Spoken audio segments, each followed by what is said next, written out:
আসসালামু আলাইকুম।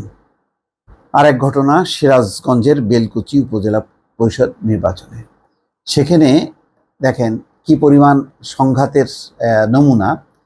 থানায় ঢুকে প্রতিদ্বন্দ্বী প্রার্থীকে পেটালেন এমপির সমর্থকরা। বেলকুচি উপজেলা নির্বাচন এইভাবে যদি মানে আস্তে আস্তে এক এক করে ধরা হয়, তাহলে সামনের দিনগুলিতে কি হবে? প্রশাসন কি সামলাতে পারবে কিনা? যেখানে প্রধানমন্ত্রী নিজে বৈঠক করেছেন, আওয়ামী লীগের ওয়ার্কিং কমিটির বৈঠক করেছেন, সংসদীয় দলের সঙ্গে বৈঠক করেছেন, নির্দেশনা দিচ্ছেন, কিন্তু কোনোভাবেই পারা যাচ্ছে না। প্রথম ধাপে সিরাজগঞ্জের বেলকুচি উপজেলা পরিষদ নির্বাচন অনুষ্ঠিত হচ্ছে 8ই মে। এবার চেয়ারম্যান পদে 3 জন লড়লেও মূল প্রতিদ্বন্দ্বিতা হচ্ছে বদিউজ্জামান ফকির ওরফে বদি ফকির ও স্থানীয় এমপির আশীর্বাদ পুষ্ট উপজেলা আওয়ামী লীগের সদস্য আমিনুল ইসলামের মধ্যে। সব জায়গায় এমপি মন্ত্রীদের তাদের পরিবারের সদস্য না থাকলেও তাদের সমর্থিত প্রার্থী আছে, আর এটা নিয়েই শুরু হচ্ছে বিরোধ। কিন্তু ভোটের আগেই যেন প্রতিদ্বন্দ্বী প্রার্থীকে মাঠ ছাড়া করতে চাচ্ছেন ক্ষমতাসীন দলের এই নেতা। বাধা দিচ্ছেন প্রচারে, থানা ঘেরাও করে ঘটালেন খলনায়কের বহিঃপ্রকাশ, পেটালেন 2 পুলিশের সামনেই।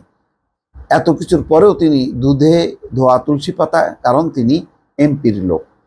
জানা গেছে দ্বাদশ জাতীয় সংসদ নির্বাচনে সিরাজগঞ্জ 5, বেলকুচি ও চৌহালি আসনের দ্বিতীয়বারের মতো নৌকা প্রতীক নিয়ে এমপি হয়েছেন মণ্ডল গ্রুপের ব্যবস্থাপনা পরিচালক আব্দুল মমিন মণ্ডল। তার নির্বাচনী প্রচার ক্যাম্পের প্রধান ছিলেন নিজ প্রতিষ্ঠানের general manager Aminul Islam. Diploma পাশ করে প্রতিষ্ঠানটিতে চাকরি নিলেও তিনি নামের আগে নিয়মিত প্রকৌশলী লেখেন। নির্বাচনেও তিনি ইঞ্জিনিয়ারিং করতে বেশ দক্ষ বলে অভিযোগ আছে।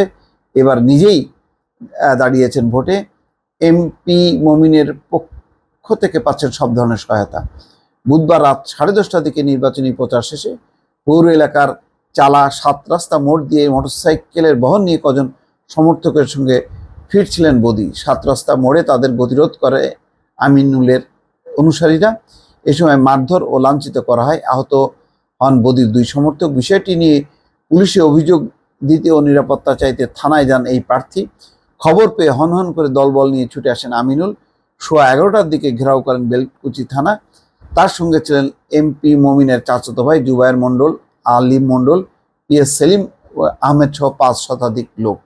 তারা পুলিশের সামনে বদিসহ তার সমর্থকদের পেটান, লাঞ্ছিত করেন, অকথ্য ভাষায় গালিগালাজ করেন ও হুমকি ধামকি দেন। এ সংক্রান্ত একটি ভিডিও ফুটেজ সমকালের হাতেও এসছে। তো এই হলো পরিস্থিতি দর্শক, আর কি বর্ণনা দেব? আপনারাও এইটা দেখতে একটু অভ্যস্ত হয়ে যাবেন আমি নিশ্চিত। তো এইভাবেই চলবে আর কি, মানে আরও সামনের দিন যত ঘনাবে তত এই ধরনের ঘটনা বাড়তে থাকবে বলে অনেকে আশঙ্কা করছেন।